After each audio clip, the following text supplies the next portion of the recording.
CAR T bridging. And so when we started with CAR T cells, the message was that based from the American data, that you probably don't need to have used bridging as often as we initially thought we would do. And so this was our, oops, sorry, I don't know what happened here. Can you see, is it moving? Is it moving at the moment or not? Not moving at the moment, no. That's weird because I clicked the thing and it wasn't moving. Ah, good. So when they started, the message from Zuma-1 was, Zuma, you probably will know when they initially did the axi-cell with Zuma-1, they did not allow bridging except steroid treatment, but then they had a turnaround of generating CAR T cells. It was 17 days from the time of apheresis to the time that cells came back. In Tisagen, with Tisagen, they allowed to have bridging therapies. But so when we started in the UK, a lot of our patients, we did not use bridging therapy at all. And you can see initially they had either no treatment, 15.8, and steroids only 14.8. And in some we gave a bit of radiotherapy, and in some we gave chemotherapy. And this was the data for the initial 180 patients. And if we gave chemotherapy, we gave mainly R-GDP, GEMOX, R-ICE, and some people gave DEC, like we in Newcastle, or PEPC, Pamitsibo, others. Some people used matrix-like protocols, and then there was few patients where we used biapulatuzumab, and when it became available on compassionate access scheme. And what was very clear very early on, that our patients did not really do as well as what was originally presented in the data sets, where you had typical 2-year PFS of about 40%. And we were probably in the UK in the lower 30s. And that was probably partially due to several reasons. I mean, firstly, our patients we treated were, a lot of them had more than 3 lines. So we didn't choose the patients who had just failed 2 lines. They had often 3-4 lines of treatment. So they were already far more heavily pretreated than what happened in the Zuma study. But on top of this, we realized very early on that probably there's an issue also with bridging therapy. And one of the things my early experiences was, you would just wait, give them some steroids, but by the time you waited for the cells to come back, which was typically 4 weeks, their disease had progressed rather rapidly. And instead of having a small disease, which was perhaps just about this size, you suddenly had quite a big tumor bulk on PET scan. And these patients just didn't do well. And so this data came out from America and the French data, where they looked at patients based on what the total metabolic tumor volume was before they started with lymphodepletion. And what they showed, this was some real-world data in the US from some groups around Miami, Locke, and some others, groups where they just looked at what happens in outcomes based on total metabolic tumor volume. And this is at the survival probability. And the total metabolic tumor volume was a cutoff of 147.5 mils. And this was half of the patients were below this group and half of them were above this group. And that's in total only 48 patients, but it gave you some indications. And what you can see is, if you have a total metabolic tumor volume, which is on the left-hand side, which is less than 147, you do significantly better, which is the blue line, compared to if it's more than 147. This was pre-lymphodepletion. And this also was reflected in progression-free survival on the right-hand side. So there was clearly some suggestions that if you do this, it seems like patients with a smaller tumor volume do better when they're good. It does not answer that question, is bridging helpful? But it suggests that as the less tumor there is, the higher the chances that the CAR T cells get you into remission. It might also reflect just that the disease is not as aggressive. The French did something very similar, and what they did is that's on the right-hand side, and I will not discuss both of them, but they looked also what is the outcome in patients based on the initial total metabolic tumor volume, which is here, and they looked at what happens between patients who had a PET scan before they had bridging. And then they looked at what happened to after bridging, what happened to the total metabolic tumor volume. And what this showed is if you have a less than 300% increase, this was suggestive that these patients do better. They looked also at the SUV. What happens to the SUV if the SUV increased by a significant percentage, more than 30% of SUV max between pre-bridging to post-bridging? If you had less than 30% increase in your SUV max in post-bridging therapy, these patients did better, which is the blue line compared to the red line. So it is quite clear that it is very important to somehow have lower tumor volumes and ideally have not very aggressive disease. But because of this, people started to look at other options. So our initial treatment options were very disappointing. And then obviously the data came out for bipolatuzumab in relapsed diffuse large B-cell settings. And you know the data which were originally presented at ASH and then follow up by Sen, and this has been published, where they looked at the median progression-free survival of bipolatuzumab versus BR, and there was a significant improvement of 9.2 months versus 3.7 months. And then since then there's an extension cohort with with polar BR with 106 patients, where the median progression-free survival was 6.6 months, and the median overall survival was 12.5 months.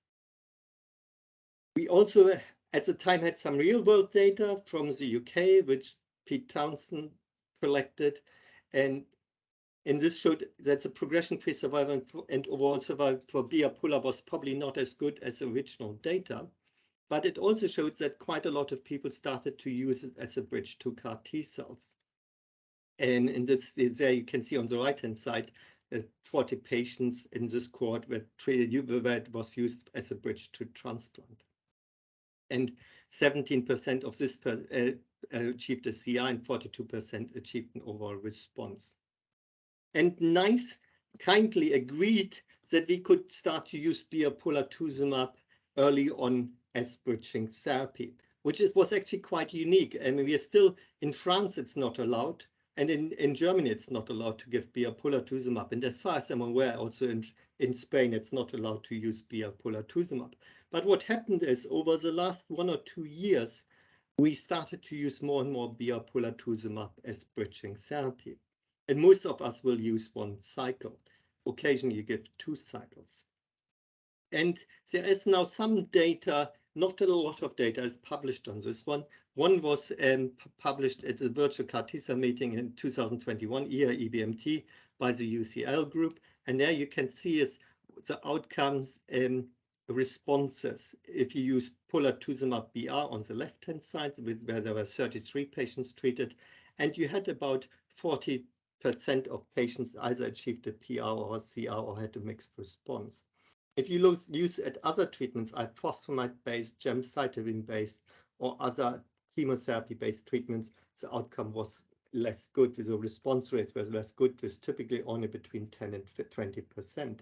So bipolatuzumab has become a bit like the new standard for bridging.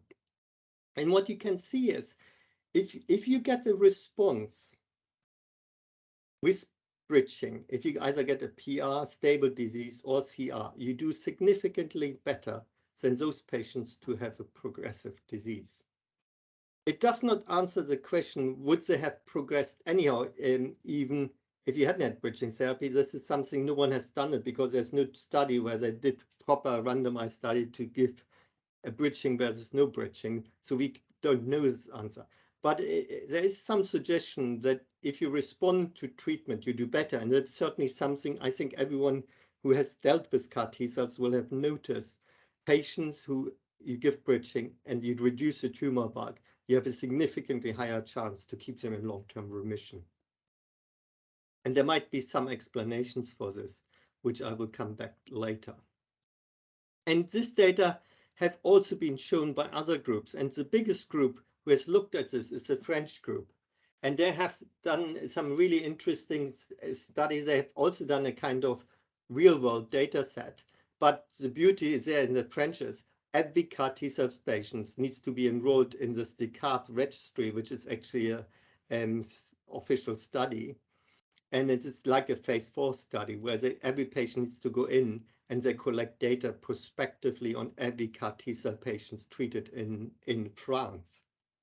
And so this is what they presented, the first 550 patients treated with CAR T cells. And this was a group of DLBCL, a bit like ours. Some of them had Tisogen, some of them had axi-cell. But what you can see is, they say here, response after bridging. So 80% of patients had bridging therapies, 20% hadn't had bridging therapy.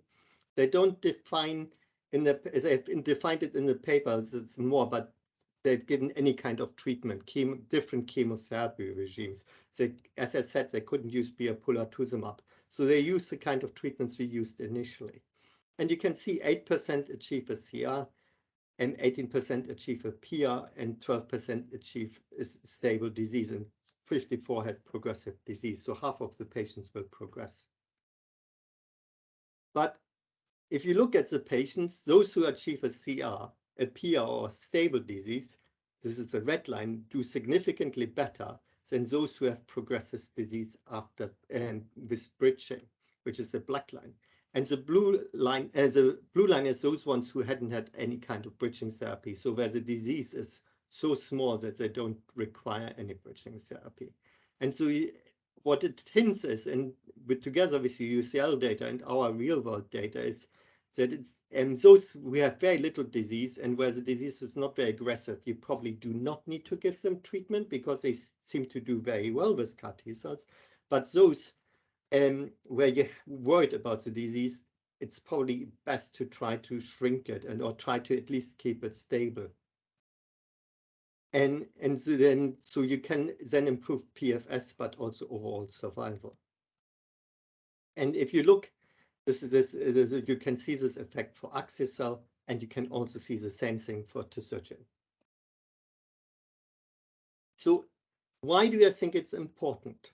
I think the reason for this is we know from our real-world data analysis, which was actually presented originally by Quadrodo, but it's been now published in Blood Advances. I should have updated this. We looked at the patients, what happens to patients based on the response after the first month of CAR T cell treatment. So every patient has a pre-CAR T cell PET scan, and then I have a PET scan at 1 month post-CAR T cells. And what it shows is if you achieve a complete remission, a Deauville score of 1 or 2 or 3, you have a relatively high chance to remain in remission. Whereas if you only achieve a PR with a Deauville score of 4, then the chance that you remain in remission is significantly lower. And it's very poor if you have a Deauville score of 5, even if you have a partial remission. You can see if you have a Deauville score of 5 with a partial remission, you do very poorly. And those patients who obviously progress within the first month do, generally speaking, very, very poorly. And this gives us an idea what is really important. In the initial studies, they did not say that it's important to initial metabolic tumor volume or anything. But we know to achieve a Deauville score 1 or 2 or 3 is quite difficult if you have lots of disease with CAR T cells. And the problem for this is, as if you have a lot of disease, you expand the CAR T cells from 100 million cells to 100 billion cells within a few days. But then they need to kill off all these abnormal B cells, so lymphomatous cells. And to put it in perspective, a kilogram of tumor has probably about 500 billion cells. If you have lots of disease burden, you have trillions of cells you need to kill off. The CAR T cells need to kill off ideally very early on. And the problem is they just get exhausted. CAR T cells after a while get exhausted and then they stop doing anything. And I think this is why it's important to try to keep the disease burden at a relatively low level before you give lymphodepletion, because the chances then is that it will not lead to exhaustion and therefore to failure of your CAR T cells. And this is why I think nowadays most of us would recommend that you have bridging therapy to just keep the disease at bay. And to be fair, even in those ones where there's only very little disease, I would nowadays recommend that you still give some bridging therapy, because we have seen too many cases initially where we thought, oh, this is very little disease, perhaps only 50 mils of disease burden. And we thought we can just wait. And then 4 weeks later, it's instead of 50 mils, it's 500 mils.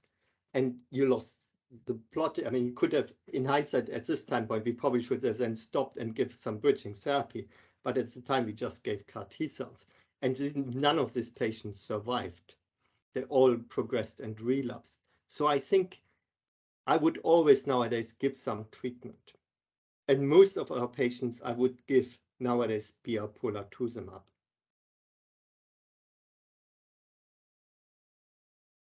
And so what we can, this is just some data, but that's probably, I can skip on this one. But what it shows is, it's initially 1 month is very important. And I think the patients who have the highest chance are those ones who go into a CR or PR with bridging. I mean, this is certainly my experience, and it's also the experience what we've seen in the data. So it is very clear that it is important to keep the disease at bay. And you can see if you have a Dovel score of 1 or 2, your proportion which are alive without progression is very high. You can see it's close to 80%. Whilst if you have a Dovel score of 5, your proportion is still progression-free survival is 0 at 3 months. So it's just something we need to be aware of. So if I think about bridging nowadays, I would really say we need to use it to keep control of disease and ideally debug it. Our preferred choices is nowadays polatuzumab. In Newcastle, we use a second line if they cannot have polatuzumab, like because they already had it. We would use typical DEC chemotherapy, which is a kind of oral palliative treatment, but often keeps the disease at bay for a few weeks. And this is probably enough to just bridge them to CAR T cells. We rarely nowadays use salvage therapy, intensive salvage therapy of ICE or IVE, because the problem is, if you give them really intensive chemotherapy, you make the condition and the ECOG performance worse. And then when you go in with the CAR T cell therapy, you just end up with more toxicity. So that's something we try to avoid if possible. Steroids we have rarely used. What we started to use more is to give radiotherapy. And this is something we always discuss with our radiologists, radio-oncologists, and ask them, do you think, as we discuss with the patient's treatment and bridging, we will always ask them, do they think that the disease they have, the current disease on PET scan, is incomparable with radiotherapy? And if yes, then we often will go down the route of starting radiotherapy straight after they have been apheresed. The one area where we still don't know what to do is mantle cell lymphoma. I mean, I don't know if you've discussed already mantle cell lymphoma, but mantle cell lymphoma is quite difficult to manage. I think actually it's far more difficult to manage than diffuse large B-cell lymphoma. And manage, I mean to get them to the CAR T cell. We have a significantly higher rate of failures of mantle cell lymphoma to get them to CAR T cells, which is partially due to that a lot of the patients have circulating mantle cells, and this seems to affect the collection, but also getting them then manufactured and get successful CAR T cells. But a lot of the patients have failed already 1 line of chemotherapy and have failed a 2nd line ibrutinib. And there's a group of patients, when they fail ibrutinib, they become just very aggressive. They behave like blastoid mantle cell lymphoma, and they progress very quickly. And it's very difficult to get these patients, keep these patients alive and under control. In Newcastle, we have started to use routinely RBAC for all our patients and had some success with it. I know other centers have tried different chemotherapy, high-dose cytarabine, R-CHOP, anything what is available. And this is something which needs to be discussed, but they are behaving far more aggressive than often the diffuse large B-cell lymphoma. And that has been a UK-wide experience that they have been difficult to get them to CAR-T cells. So it is really important that you start to think about bridging as soon as possible. And this is what I have not mentioned. When we do bridging, we typically do it within a day or 2 days after apheresis. So we have already lined up, decided what treatments they need, and then we discuss it with the local referring center or our center and tell them at this date they will get apheresis and you need to start whatever chemotherapy has been decided the day after or within 2-3 days. You cannot wait. And this applies for diffuse large B-cell lymphoma, and certainly it applies for mantle cell lymphoma. In some patients, we have used ibrutinib, but these are the patients where you only see a kind of slowly relaxing a mantle cell lymphoma on a CT scan. And one of the things we would now always do when we treat patients with mantle cell lymphomas and we switch them to ibrutinib, we do an early CT scan to just look for progression. Because if there is progression, that's the time when you need to get them to the panel as quickly as possible to discuss their case. And I guess this will be discussed in the mantle cell session. What we always do is after bridging therapy, we always do a PET scan because this gives us an idea how well they have responded. And in those ones who are responding, we then typically go on to give CAR-T cells. But we have given in 1 or 2 patients, we decided to give another cycle of the chemotherapy they had because they had only been in partial remission, and we wanted to get them in an even deeper remission.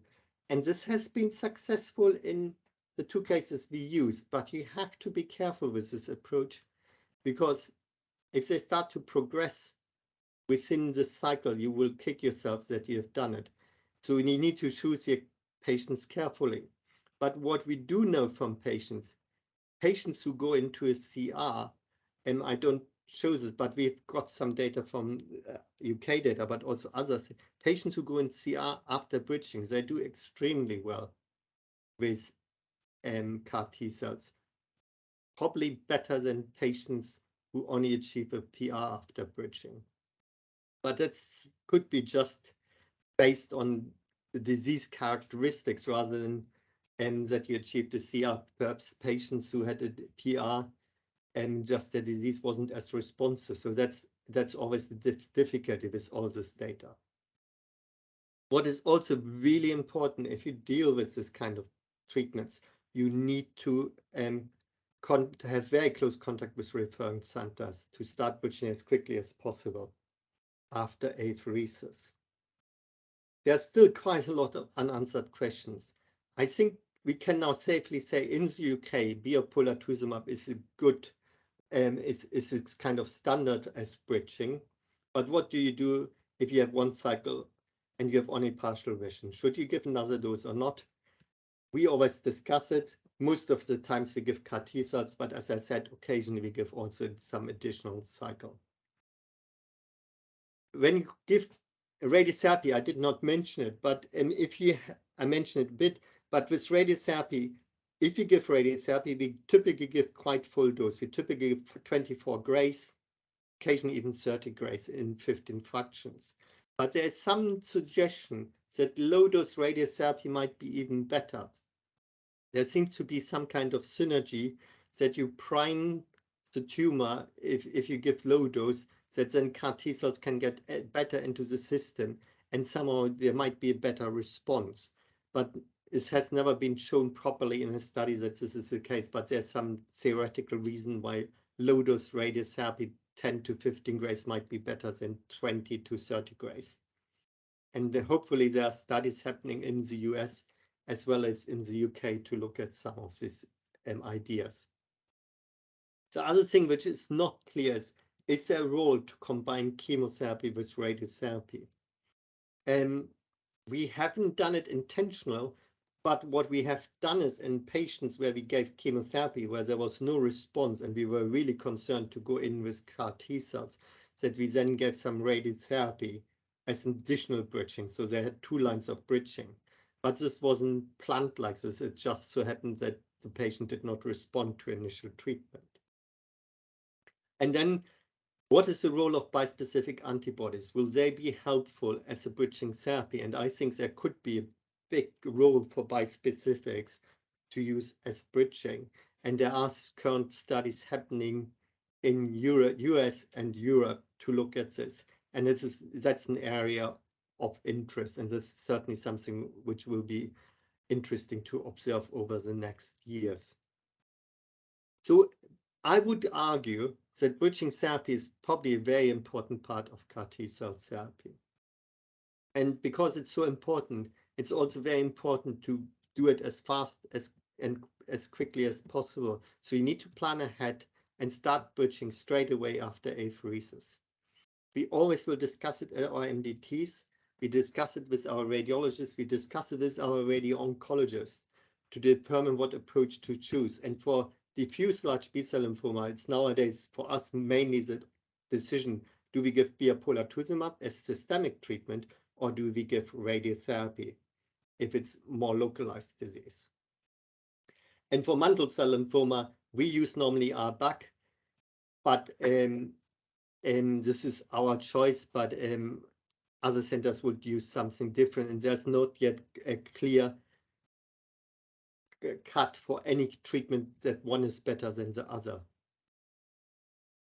I mean, there's also pirtobrutinib potentially, which you could use, or any newer BTK inhibitors if you get access to them, but it's not straightforward either to get them. So it is just something we need to watch the space, but mantle cell lymphoma is not yet clear what really to use as bridging therapy. Good, I will stop here.